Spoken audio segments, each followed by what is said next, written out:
یہ ایک بہت ہی عمدہ فلم تھی. اس کے چند سال بعد آپ انڈیا میں دیکھتے ہیں کہ پیرل سنیما کے ریفرنس سے گووند نہلانی اور شیام بینگل اور پھر سمیتا پٹیل اور شبانہ اعظمی وغیرہ ان کے گروپ نے جو آرٹ فلمیں بنائیں. میں سمجھتا ہوں کہ دھوپ اور سائے جو ہے ان کو ان کا کہہ لیں چاہیے ابتدائیہ کہنا چاہیے. اور پھر یہ ہے کہ جو فلم میکنگ کی ٹیکنیکل سائیڈ ہے وہ شاید ان کی بہت کمزور تھی. بانو قدسیہ اشفاق احمد بانو قدسیہ ایک ایسا جوڑا جس کی مثال ڈھونڈنے سے نہیں ملتی. گورنمنٹ کالج میں ہم جماعت تھے. نامساعد حالات میں شادی ہوئی. آنے والے بہت سے سال معاشی تگ و دو میں گزرے لیکن کبھی گلا شکوہ دونوں کی زبان پر کسی نے نہیں سنا. کی آپا آئی تھی کنیئر سے تو انہوں نے بی اے جو کیا تھا وہ میتھمیٹکس میں کیا تھا اے بی. تو پتہ اردو ان کو بالکل نہیں آتی تھی. تو میں نے یہ دیکھا کہ ایک لڑکی جس کو جو ہمدردی کو ہمدردی لکھتی ہے اور خواہش مند کی میم ہے سے پہلے آ جاتی ہے, اس کو ملا نہیں آتا. تو یہ کس طرح سے پاس ہو. لیکن خیر پڑھنا شروع کیا. ہم تو سب کچھ جانتے ہی تھے, ہم تو پڑھے لکھے آدمی تھے, اس لیے ہم نے کوئی توجہ نہیں دی پڑھنے. تو جب پہلا ہمارا کوارٹرلی ایگزامینیشن ہوا تو اس میں بانو قدسیہ فرسٹ, ہم پیچھے تھے. میں نے محسوس کیا کہ جو چیزیں مجھ میں بہت کم ہیں وہ ان میں بہت زیادہ ہیں اور یہ ایک قابل تعریف بات ہے. تو پھر میں نے کہا مجھ میں تو یہ خوبیاں پیدا نہیں ہو سکتی تو کیوں نہ ان خوبیوں کو اٹھا کر گھر لے چلے. اپنی ذاتی کوئی کاوش نہیں ہے کیونکہ وہ مجھے ایک ہی بات کہا کرتے تھے, قدسیہ بیگم ایک وقت پہ کام کیا کرو, جس کام کو مقرر کر لو اس کو اسی وقت کرو کیونکہ روٹین بنانے میں انسان کو بڑی مشکل پڑتی ہے. جہاں بیٹھ کر لکھتی ہو وہیں بیٹھ کر لکھو. جب لکھ رہی ہو چاہے کوئی بھی آ جائے آپ اسے انکار کریں کہ جی مہربانی ہے مجھے دیر ہو گئی ہے اب آپ کل آئیے. اور میں ان کی بالکل چیلی ہوں جسے کہتے ہیں. ایک ادبی محفل تھی تو میں اشفاق صاحب کے ساتھ ایسے گفتگو کر رہا تھا. اس کے بعد میں نے بانو آپا کو دیکھا, میں ان کے پاس چلا گیا تو ہم ہال سے باہر نکلنے لگے تو صدر دروازے کے پاس بانو آپا رک گئے. تو میں نے کہا بانو آپا آئے نا, تو کہنے لگے نہیں پہلے اشفاق صاحب باہر نکلیں گے, وہ بھی پیچھے تھے. تو مجھے ذرا سٹرینج سا لگا. میں نے کہا کہ بانو آپا یہ کیا بات ہوئی, مطلب ٹھیک ہے محبت اپنی جگہ ہے, اپنے خامن کے ساتھ جو ایک جس طرح آپ ان کی پرستش کرتی ہیں اپنی جگہ, لیکن پہلے آپ کیوں نہیں جا سکتی.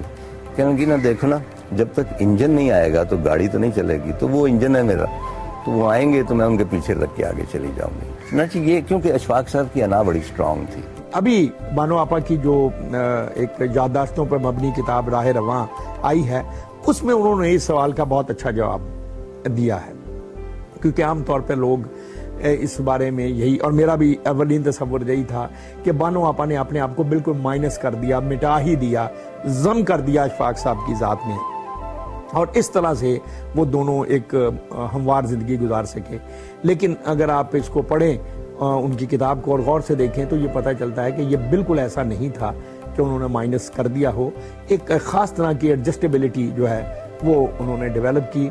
اگر مرد اپنی بیوی کی ویسے ہی پرورش کرے جیسے وہ اپنے بچوں کی کرتا کوئی ٹکراؤ نہیں ہوتا. اگر بیوی اپنے شوہر کی اپنے بچوں کی ویسے ہی پرورش کرے جیسے اس کا شوہر اس کی پرورش کرتا کوئی ٹکراؤ نہیں ہوتا. ٹکراؤ اس وقت پیدا ہوتا ہے جب دونوں اپنی اپنی سیلفشنس سے چلتے ہیں, کمپٹیشن سے چلتے ہیں, پھر بڑے ٹکراؤ پیدا ہو جاتے ہیں. اشفاق صاحب کا اور بانو آپا کا تعلق ایسا تھا کہ وہ سمجھ لیں کہ دنیا میں ایک آئیڈیل کپل تھا اور دونوں ایک دوسرے کو کمپلیمنٹ کرتے تھے.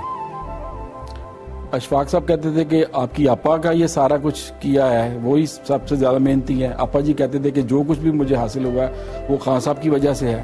لیکن ان کی ایک ایسی آئیڈیل سچویشن ہے کہ جس میں کوئی کسی بھی طرف آپ جو ہے نا کچھ ایسا چیز نہیں سوچ سکتے کہ کون بڑا کہ کون چھوٹا. چونکہ پٹھان تھے, مہمان قبیلے سے تعلق رکھتے تھے. غیرت تو پٹھانوں کا خاصا ہی ہوتا ہے, اور غیرت میں سب سے بڑی چیز جو ان کی ہوتی ہے نہ وہ دکھاوا ہوتا ہے نہ وہ شیخی ہوتی ہے, بلکہ وہ جو غیرت ہے اس میں عاجزی ہوتی ہے، اور یہی چیز میں نے اشفاق صاحب میں پائی، بڑی عاجزی تھی ان کی تو۔ اشفاق صاحب کو گفتگو کا بادشاہ کہتے تھے، وہ داستاں گو تھے، کسی محفل میں بات شروع کرتے تو کون تھا جو محفل کو چھوڑ کر جا سکے۔ میرا خیال ہے کہ یہ پوری فیملی جو ہے، کیونکہ میری ساس صاحبہ بتاتی، وہ کہتی ہیں کہ ان سب کو گفتگو کرنے کا شوق تھا اور یہ بہت اچھی گفتگو کرتے تھے، یعنی یہ فیملی ٹریڈیشن تھی وہ داستان گوئی یا گفتگو کرنا۔ یہاں بلوچستان وغیرہ کی طرف جائیں تو وہاں بھی آپ ایک شخص سے ملتے ہیں تو اس کو کہتے ہیں اپنا حال کہو، تو وہ حال آپ کا شروع تب کرے گا جب لاسٹ ٹائم آپ اس کو ملے تھے۔ بہت اچھے سٹوری ٹیلر تھے۔ پھر ان میں خوبی جو لوگ ان کو ذاتی طور پہ ملے ہیں اور جانتے ہیں، اور خاص طور پہ جنہوں نے ان کا پروگرام زاویہ دیکھا ہے، ان کو یہ اندازہ ہوگا کہ وہ قصہ گو بھی بہت اچھے تھے۔ بات کرنے کا انداز اتنا دلچسپ تھا، اور خود کی بنائی ہوئی ایکسپریشن کے لیے ان کی کوئی اصطلاحیں ہوتی تھی، عجیب عجیب لفظ ہوتے تھے جو وہ بات کرنے میں بتاتے تھے۔ دانش کی کوئی بات چاہے مغرب کی کسی فلسفر کی ہو یا مشرق کی کسی بابے کی، ان کو متاثر کیے بغیر کہاں رہ سکتی تھی۔ کبھی کبھار اشفاق صاحب آئیں گے کہیں گے کہ بھئی وہ کاموگی کے قریب وہ دھان لگا رہے تھے، اور کبھی آپ نے کسی خاتون کو دھان لگاتے دیکھا ہے، داب لگاتے ہوئے؟ ہم نے کہا جی نہیں۔ تو باقاعدہ بتاتے تھے کہ اتنا گچھا ہوتا ہے، اس میں سے ایک وہ چاول کا جو ہے بوٹا وہ اتار کے کس طرح اس کو لگایا جاتا ہے، اس کو پھر کس طرح مستحکم کیا جاتا ہے، اور کس طرح اس کے بعد اس کو پانی دیا جاتا ہے۔ اور یہی جستجو ہمارے ہاں جب وہ آتے تھے، بہت پہلے کی بات، میری دکان پر آتے تھے تو میرے والد صاحب چودھری رحمت خان تارڑ، وہ زراعت کے ایکسپرٹ، 20-25 کتابیں بھی لکھی ہیں، ایک پرچہ بھی نکالتے تھے۔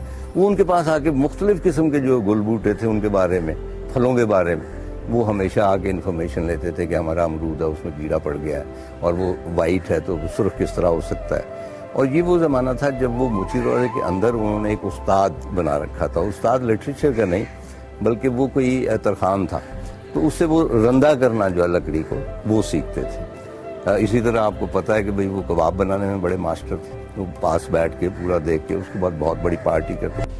اشفاق صاحب کا ڈرامہ اشفاق صاحب کا ڈرامہ تھا، ہر اداکار یا اداکارہ کا خواب ہوتا تھا اشفاق صاحب کے ڈرامہ میں کام کرنے کا۔ کیونکہ آؤٹ اسٹینڈنگ چیزیں ہوتی تھیں پروڈکشن وائز، پرفارمنس وائز، تو پھر ظاہر ہے کہ لوگوں کا بہت ان کو اشتیاق ہوتا تھا کہ ان کے پلے میں وہ کام کریں۔ لیکن یہ کچھ آسان نہیں تھا۔ اشفاق صاحب کے ڈرامہ کے مکالمے بعض اوقات بہت طویل ہوتے تھے۔ یہ جو ان کے جو لمبے لمبے ڈائلاگ تھے، ان کسی بھی ایسے کردار میں نہیں گیا۔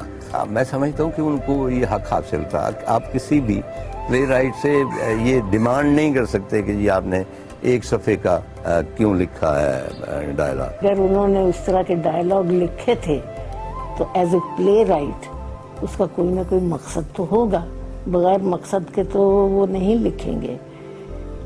تو ہم لوگ ان باتوں کو سمجھتے تھے۔ مکالمے پر جو ان کو دسترس تھی، یہ ساری چیزیں مل کر ان کو اپنی عہد کا، اور میں سمجھتا ہوں کہ ہمارے ہم سے جو سینئر نسل ہے اس میں ہم لوگوں نے جو سیکھا ہے، کیونکہ ہمارے زمانے میں اکیڈمی وغیرہ تو ہوتی نہیں تھی، تو ہم لوگوں نے انہی سے سیکھا ہے۔ میں ذاتی طور پر میں نے ان سے بہت سیکھا ہے، اور مجھے یہ شرف بھی حاصل رہا ہے کہ ان کا جو مشہور یہ سیریز ہے ایک محبت سو افسانے، اس کا تھیم سانگ جو ہے ایک جو بھی کچھ ہے محبت کا پھیلاؤ ہے، یہ انہوں نے مجھ سے لکھوایا، اور اس وقت لکھوایا جب مجھے کوئی بطور شاعر کے جانتا ہے۔ میں ہمیشہ کہتا ہوں کہ اشفاق صاحب بہت آسانی سے، مطلب کمپٹیشن بھی نہیں ہے کوئی زیادہ، ٹیلی ویژن کے سب سے بڑے پلے رائٹ، ریڈیو پہ ان کا جو بھی کام ہے، تلقین شاہ، اگرچہ ذاتی طور پہ میں نے ہمیشہ یہی سمجھا کہ اشفاق صاحب کو اور لکھنا چاہیے تھا، مطلب کہ کہانی لکھنی چاہیے تھا۔ بہت بڑے 2-3 ناول وہ اپنے ساتھ ہی لے گئے ہیں، میرا خیال ہے، جو وہ لکھ سکتے تھے۔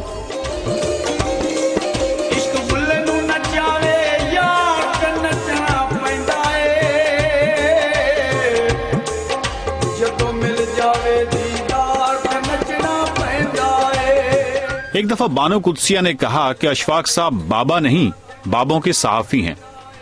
جس طرح وہ تصوف کی جانب آئے، بابا جات کی طرف آئے، تو میں سمجھتا ہوں کہ یہ بھی جستجو کا ہی ایک حصہ تھا، یعنی وہ کوئی الگ سے شعبہ نہیں تھا، لیکن ایک ریفرنس تھا جس کو وہ جاننا چاہتے تھے، اور کریٹیو حوالے سے جاننا چاہتے تھے، یہ نہیں کہ وہ اس میں انوالو ہو چکے ہیں. یہ میرا اپنا اوپینین. ہاں یہ تصوف کی لہر شروع سے تھی، لیکن آہستہ آہستہ اب وہ بڑھتی چلی گئی. پھر زندگی میں ان کو ساتھی بھی کچھ ایسے ملے جیسے قدرت اللہ شہاب، جیسے ممتاز مفتی، بعد میں آخری زمانے میں واصف علی واصف اور سرفراز شاہ صاحب وغیرہ. تو یہ ان لوگوں کی قربت جو ہے اور صوفیہ بابوں کے ساتھ ذاتی تعلق، اس نے شاید اس کو بہت زیادہ پھر آپ کہنے کہ یہ ایک فارمل شکل دے دی. لیکن میں اسی بات کو دہراؤں گا کہ یہ اسٹریک، یہ رویہ شروع سے ان کے یہاں موجود ہے. واصف صاحب کے ساتھ بھی ان کا ایک ایسا ہی تعلق تھا، لیکن اب مطلب یہ کہہ دینا کہ وہ ان سے کچھ اشفاق صاحب نے زیادہ لیا ہے، تو وہ اگر آپ ان کی تحریریں دیکھ لیں اشفاق صاحب کی تو ایک ڈیفرنٹ لائن ہے اور اس میں ایک ساری پلانڈ چیزیں ہیں. اشفاق صاحب معاشرے کے حکیم تھے، ایک ایسے بابا جو امید دلاتے تھے، لوگوں کو آسانی فراہم کرتے تھے اور آسانیاں فراہم کرنے کی تلقین کرتے تھے، ان کو اداسی کی دلدل سے نکالتے تھے. میں نے جب وہ خبر سنی، ایک مختصر سی خبر تھی 5 بجے کی شاید خبروں میں، کہ بھئی ہندوستانی فوجیں جو ہیں وہ ڈھاکہ میں داخل ہو گئی. اور اب میں یہ ایسے ہی تھا جیسے کوئی عزیز، بلکہ بہت سارے عزیز فوت ہو گئے. مطلب وہ جو ایک انبار تھا ایک ڈپریشن کا اور دکھ کا، اور ساری رات میں تو سویا نہیں کیونکہ میری آنکھوں کے میں آنسو اتنے تھے کہ تکیہ گیلا ہوا جا رہا تھا اور سمجھ نہیں آتی تھی کہ کریں کیا، کس سے شکایت کریں، کس سے شیئر کریں، کس سے بات کریں. تو نیکسٹ ڈے تلقین شاہ میں اشفاق صاحب نے یہی موضوع چھیڑ، اور مجھے اب تک یاد ہے کہ اس میں جتنی ڈھارس تھی، جتنی ہمدردی تھی، جتنی محبت تھی، اور جو باقی وطن رہ گیا تھا اس کے لیے کہ اس کو ہم نے بچانا ہے. اور اوورآل جس طرح یہ نہیں ہوتا کہ ایک بچہ رو رہا ہے اور ماں اس کو دلاسے دیتی ہے، اس طرح انہوں نے کم از کم مجھے دلاسا دیا، اور میں ان کا شکر گزار ہوں. کیونکہ اب جانے میں کتنے روز کتنے مہینے روتا رہتا اگر وہ تلقین شاہ میں نہ سنتا.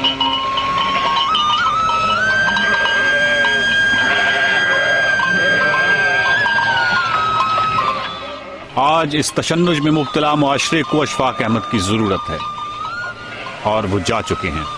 اونٹوں والا بابا جا چکا ہے، محبت اور محبت کا درس دینے والا بابا جا چکا ہے، خوف اور دکھ سے نجات کی خوشخبریاں سنانے والا بابا اپنے یسرب والے بابا کے پاس جا چکا ہے. کون ہے جو آج کی خودکشی کرنے والے نوجوان کا ہاتھ تھام لے، بسوں اور عمارتوں کو آگ لگانے والوں کے غم و غصہ کو ٹھنڈا کر سکے؟ اشفاق احمد خان. ہم آپ کو کبھی نہیں بھولیں گے. درد نال پکاردا میل سائیاں، اساں گلیاں وچ لال گوایا